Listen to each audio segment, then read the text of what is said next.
Ya, Shalom, apa kabar? Puji Tuhan, saudara kita bisa berkumpul kembali, merasakan kasih Allah dalam kehidupan kita. Ya, kita hari ini bersyukur diberi kesempatan oleh Allah untuk belajar bersama-sama firman Allah. Kiranya ini tidak menjadi penghalang bagi kita untuk terus bertumbuh di dalam Dia, untuk terus menebar kasih Allah. Sebelum kita belajar firman Allah, mari kita berdoa terlebih dahulu. Terima kasih Bapa, hari ini kami bersyukur memiliki Engkau. Kami bersyukur diperkenankan oleh Allah untuk datang, duduk dengan baik, dan kami mau mendengar firman Allah. Tolong kami untuk mengerti sebagian dari firman Allah. Tolong kami untuk kami boleh mempraktekkan firman Allah. Tolong kami untuk kami boleh mengoreksi diri kami. Dan kami terus bertumbuh di dalam Engkau. Terima kasih Bapa, kami serahkan semuanya ini dalam nama Tuhan Yesus Kristus. Kami berdoa dan mengucap syukur. Amin. Baik saudara terkasih dalam Tuhan, tema kita pada pagi hari ini adalah tetap berpengharapan di masa sulit. Diambil dari Yohanes pasal 5 ayat 1-9. Baik saudara bisa baca terlebih dahulu Yohanes pasal 5 ayat 1-9, kemudian baru memulai kembali video ini. Yohanes pasal yang kelima ayat 1-9. Saudara, apa jadinya jika hidup kita tanpa pengharapan? Apa jadinya hidup kita tanpa pengharapan? Tentu kita akan kehilangan arah, kita kehilangan semangat, kita kehilangan gairah untuk menjalani hidup kita. Beberapa hari lalu ada wanita di Surabaya yang viral di media sosial karena dia diputus pacar, kemudian dia jalan gak ada identitas, dia kemudian jalan pinggir jalan, tidak menabrakkan dirinya, dan akhirnya ditangkap oleh banyak orang dan diamankan. Nah, biasanya secara psikologi ketika seseorang kehilangan pengharapan, biasanya mereka ingin mati. Mereka ketika kehilangan harapan, mereka berusaha untuk bunuh diri. Nah, dari sini kita bisa melihat bahwa orang bisa hidup tanpa uang, orang bisa hidup tanpa rumah, orang bisa hidup tanpa HP, orang bisa hidup tanpa makanan, tetapi orang tidak bisa hidup tanpa pengharapan. Saya ulangi lagi. Orang bisa hidup tanpa uang, orang bisa hidup tanpa rumah, orang bisa hidup tanpa pacar, tetapi orang tidak bisa hidup tanpa pengharapan. Nah, Injil Yohanes pasal yang kelima ini sebetulnya dibuka dari peristiwa hari raya orang Yahudi. Kita tidak perlu mencari tahu apa hari raya itu, hari raya Pondok Daun atau hari raya Paskah. Kita tidak perlu mencari tahu itu. Tetap yang jadi bagian paling penting dari pasal yang kelima ini adalah bagaimana ada kisah yang menarik, bagaimana Tuhan Yesus menyembuhkan orang lumpuh di sana. Memang kita bisa lihat di kolam Bethesda itu ada sejumlah besar orang yang terbaring sakit. Ada orang buta, ada orang timpang, ada orang lumpuh. Tetapi yang jadi bagian utama, pesan penting ini adalah bagian di mana ada orang yang lumpuh. Orang yang sakit hati nggak ada di sini. Ya, tapi yang jelas di antara mereka orang yang sakit lumpuh ini diceritakan selama 38 tahun. Dari sudut pandang waktu, tentu 38 tahun ini bukan sebuah waktu yang singkat, waktu yang sangat lama. Pasti dia sudah berobat ke sana kemari, nah di berbagai pengobatan, tetapi belum sembuh juga. Selama 38 tahun dia mengalami kelumpuhan, dia membuat keputusasaan, kehilangan harapan. Tetapi saudara, dia masih memiliki pengharapan sebetulnya. Tapi kita lihat bahwa ini pengharapan yang salah.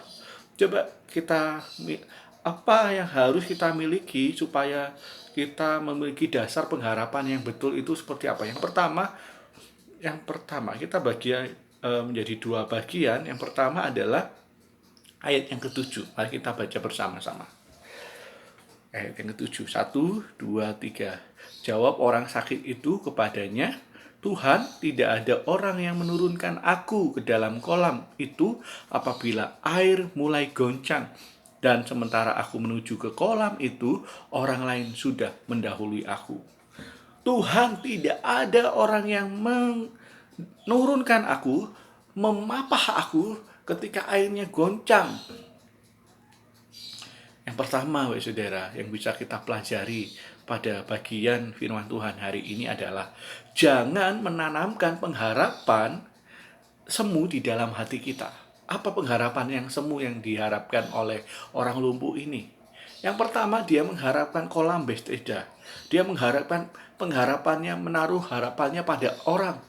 Supaya ketika kolam itu bergoncang, ada orang yang menolong dia untuk turun. Wah. Dia menaruh harapannya pada orang, dia menaruh harapannya pada kolam. Ini adalah pengharapan semu. Jangan menanamkan pengharapan semu itu di dalam hati kita. Jangan menanamkan pengharapan semu dalam hati kita. Sewaktu SD, saya masih ingat satu cerita di mana di desa kami ada satu di desa kami itu masih ya bau-bau mistis. Ya, kami suka bau-bau mistis. Satu kali ada seorang yang menggali sumur dan menemukan uang koin zaman Belanda. Wah, ketika itu sumur itu ternyata di bawah pohon yang angker di tempat kami. Itu di seberang di Surabaya, kami di Sidoarjo. Jadi kami karena di desa kami itu batasannya cuma sungai. Wah, ada teman kami yang kebetulan ibunya sakit. Kemudian ngomong, kalau minum air itu bisa sembuh ya? Oh, bisa. Akhirnya dia meminta tolong pada saya dan satu teman saya. Dia berkata, temen aku ya. Ya udah, akhirnya saya bertiga ke tempat sumur itu. Nah, yang menjadi unik adalah ketika kami di sana, ternyata informasi itu didengar oleh banyak orang. Sehingga kami tidak susah nyari sumur yang itu di hutan. Jadi di ujung dari gunung. Wah, jadi gunung di Surabaya. Walaupun gunungnya kecil, namanya Gunung Bajul zaman dulu. Nah, ketika kami berangkat, kami bertiga bawa aqua dan kami tanya-tanya orang, kami menemukannya.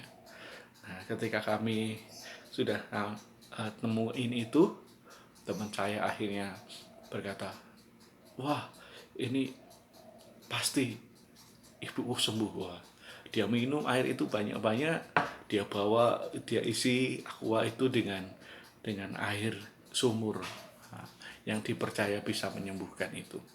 Keesokan harinya saya tanya dengan teman saya, gimana ibumu? Sembuh gak? Wah, sembuh apa? Aku dan ibuku malah diare. Air itu tidak membuat sembuh. Air itu membuat ibu dan teman saya ini akhirnya diare. Karena belum dimasak mungkin ya. Tapi yang jelas, banyak orang sampai saat ini saya melihat banyak orang memiliki pengharapan yang semu. Pengharapan yang bukan pengharapan yang sejati. Nah, apa itu pengharapan semu? Sebuah pengharapan yang didasarkan pada sesuatu yang rapuh. Pengharapan yang didasarkan pada sesuatu yang kebendaan, dasar kebendaan. Ada sumur tadi, ada air sumur, ada kalung, ada cincin misalnya, kalung dipakai. Ini kenapa dipakai? Ya supaya anakku sembuh dari apapun. Wah, kenapa pakai cincin? Ya supaya berwibawa. Wah, banyak orang suka pada pengharapan yang seperti ini. Banyak orang suka dengan cara-cara praktis. Nah, dan masih banyak orang yang mengandalkan hal ini. Pak Saudara, di Sumatera Barat, di daerah Lubuk Sikaping, wah, saya nggak tahu daerah ini, tapi saya membaca ada satu artikel berita di mana satu paranormal, saya bilang paranormal ini didatangi seseorang yang terkena positif corona. Akhirnya apa yang terjadi? Apakah dia sembuh dan bisa menyembuhkan orang yang corona ini? Tidak, orang yang sakit corona meninggal dan dia akhirnya jadi positif. Saudara, memang kita hidup di dunia yang serba praktis, ya. Lapar mau mie, ya udah 3 menit. Pengen bubur, ya udah 1 menit. Pengen mie ayam, 3 menit. Pengen makan ayam, tinggal pesan, 15 menit sampai, ya. Mau telepon berbagi kabar, 10 detik sampai kabar kita. Nah, kadang-kadang itu membawa kita kepada kehidupan mentalitas rohani yang praktis. Pengharapan kita juga kadang-kadang ketika ada pergumulan masalah ekonomi, kesehatan, iri hati, sakit hati, kadang-kadang kita ingin cepat-cepat dijawab oleh Tuhan. Katanya Tuhan menjawab semua doa. Katanya Tuhan, uh, kenapa doaku nggak dijawab? Kadang-kadang kita kecewa. Ya, cari jalan pintas akhirnya. Hasilnya apa? Nol, mengecewakan. Kita bisa lihat bahwa orang yang lumpuh ini menaruh harapannya pada orang. Menaruh harapannya pada kolam. Apa yang terjadi? Selama 38 tahun ya. Selama 38 tahun. Ini bukan waktu yang singkat. Dia tetap lumpuh. Dia tetap lumpuh. Ya. Pengharapan semu hanya membawa kekecewaan. Ya. Iman seharusnya memotivasi kita, mengilhami kita untuk mengarahkan hati kita untuk pengharapan kepada Allah. Jangan menanam, jangan menaruh, jangan mengembangkan, jangan menempatkan harapan pada hal-hal yang semu, pada manusia, pada kekayaan, pada barang-barang kebendaan yang lain. Buang kalau punya itu. Wah, punya cincin. Wah, cincin ini dari orang pintar. Buang. Ya. Kita harus memiliki pengharapan yang seperti apa? Pengharapan yang sejati. Siapa itu? Yesus Kristus pastinya. Ayat 8 sampai 9a berkata begini. Kata Yesus kepadanya, bangunlah, angkatlah tilammu, dan berjalanlah. Dan pada saat itu juga sembuhlah orang itu. Lalu ia mengangkat tilamnya dan berjalan. Tuhan tidak berkata, semoga ya, semangat terus pada kolam. Tunggu kolam bergoncang lagi, kamu deketnya duduk-duduk di dekat kolam itu. Biar pas bergoncang kamu turun. Wah, Tuhan nggak ngasih saran itu. Tuhan berkata, bangun, angkat tilam, berjalanlah. Karena hanya Yesus yang mampu melakukan hal itu. Baik saudara, pengharapan yang sejati hanya dalam Tuhan Yesus Kristus. Memang ketika Tuhan Yesus tidak menjawab doa kita, Tuhan Yesus ingin menguatkan. Wah, nanti saya akan cerita bagian itu. Baik saudara, pernahkah kita mengalami sakit yang panjang, sakit yang lama? Berapa lama kalau pernah? Ada yang 1 tahun?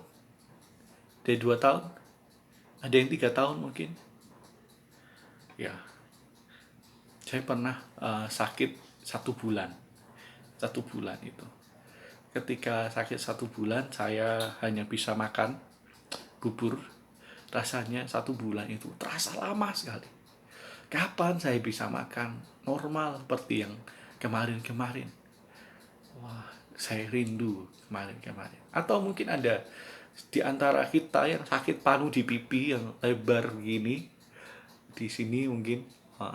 Kemudian sudah dikasih salep, sudah dikasih obat selama 1 tahun, 2 tahun, 3 tahun, nggak sembuh-sembuh, malah semakin besar, lebar. Wah, biasanya apa? Wah, kemudian kita tanya-tanya orang, semburlah, disembur. Ya, jangan. Saudara, memang sakit yang berkepanjangan menghasilkan hal yang tidak menyenangkan dan kadang-kadang kita kehilangan pengharapan. Ya. Bahkan tidak jarang seseorang bisa frustasi, marah dengan hal itu. Ya. Satu kali kami melayani Ronald dengan IBC. Kita ada kerjasama dengan IBC. Suatu kali Mama Ronald telepon saya, Pak Ben, ini Ronaldo tidak mau dibawa ke dokter, nggak mau minum obat, kata Mama Ronaldo. Kemudian saya datang ke sana, saya ngajak Ronaldo. Kenapa? Ya, saya lihat bahwa dari komunikasi itu dia kehilangan harapan untuk sembuh. Kemudian saya berkata, ya Ronaldo hebat, Ronaldo winter. Ronaldo kalau bisa sembuh, Ronaldo kalau bisa sembuh, bisa berjalan lagi. Nanti Ronaldo saya kasih motor untuk nganter mama ke pasar. Saya bilang begitu, saya janji begitu. Nah, pada waktu itu dia sakit batuk dan itu sudah berjalan 3 bulan atau 4 bulan. Nah, akhirnya dia sembuh. Dia minum obat dan sembuh. Padahal awalnya tidak mau. Saudara, kami lihat bahwa pengharapan itu penting. Memiliki harapan itu penting. Orang lumpuh itu tidak pernah berhenti untuk memiliki harapan dia sembuh. Namun, ia harus menelan kenyataan yang pahit ketika ia mengharapkan pada sesuatu yang semu. Ya, ia mengharapkan sesuatu yang tidak pasti kepada orang, kepada kolam Bethesda. Sebuah pengharapan yang salah tentunya. Dalam keputusasaan ini Yesus datang menjumpai orang lumpuh itu. Ya. Yesus tahu betul keadaan orang tersebut dan memberi perintah. Bangunlah, angkatlah tilammu, berjalanlah. Penantian selama 38 tahun. Ini berakhir sebab ia mengalami kasih dan kuasa Allah. Dia memberikan satu pengharapan. Dia mengubah keputusasaan menjadi sebuah pengharapan. Ada sebuah penelitian yang dilakukan oleh peneliti tingkah laku. Mereka memasukkan beberapa ekor tikus ke dalam sebuah tangki air. Dan sisinya diberi sesuatu yang licin, supaya tikus-tikus itu tidak bisa melompat keluar. Nah, peneliti ini memperhatikan berapa lama yang dibutuhkan tikus-tikus itu untuk bertahan. Mereka menemukan penelitian pertama, yaitu tikus-tikus itu bertahan dalam air selama 17 menit. Kemudian beberapa waktu, para peneliti mengadakan percobaan dengan sedikit perbedaan dengan tikus yang berbeda. Ya. Sebelum tikus-tikus tenggelam, para tikus, ya, jadi mereka membuat tikus-tikus itu di dalam tangki. Sebelum mereka tenggelam, mereka diangkat. Ya. Mereka berenang, mereka diangkat dan kemudian ditaruh di tempatnya dan kemudian diberi makan lagi.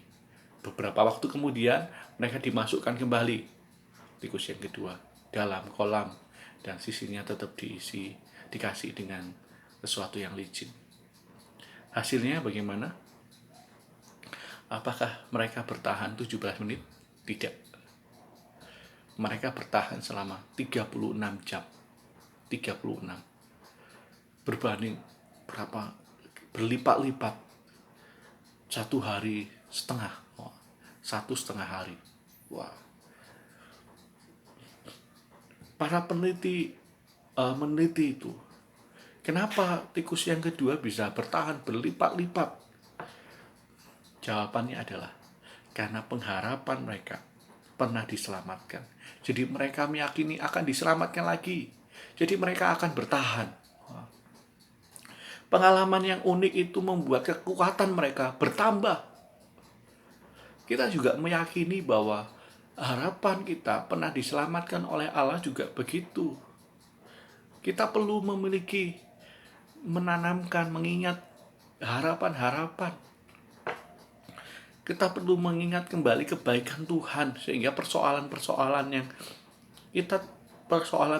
yang ada, pergumulan-pergumulan yang ada, tidak menghalangi kita untuk melihat kasih Allah. Coba hitung pengalaman-pengalaman kita dengan Allah. Makanya saya suka lagu Tiada berkesudahan, kasih setiamu Tuhan. Ketika kita berbeban berat, nyanyikan pujian yang bersukacita bahwa Tuhan baik. Jangan lagu-lagu yang melo yang kita nyanyikan. Di saat ku tak berdaya. Wah, kita semakin melo, kita semakin lupa dengan ya baik sih, tapi ada baiknya kita nyanyi pujian-pujian sukacita ketika ada pergumulan. Nah, yang perlu kita tanamkan bahwa Tuhan memiliki alasan yang baik supaya ketika kita hidup dalam pergumulan. Poinnya, jangan berhenti berpengharapan di dalam Kristus. Mari membagikan pengharapan itu pada banyak orang yang belum mengenal Allah. Mari melihat bahwa mereka memerlukan Yesus Kristus. Ya, Tuhan memberkati. Mari kita berdoa. Allah yang baik, Allah yang kami kenal dalam Tuhan Yesus Kristus, kami mengucap syukur buat cinta-Mu. Tolong kami untuk kami mengerti, memahami bahwa kami memerlukan Engkau. Kami terus berpengharapan di dalam Engkau, Allah yang sejati, Allah yang menolong kami. Terima kasih Bapa. Kami bersyukur boleh mendengar firman Allah. Biarlah firman Allah ini terus mendorong kami untuk kami berpengharapan di dalam Engkau Tuhan. Terima kasih Bapa, dalam nama Yesus kami berdoa dan mengucap syukur. Amin.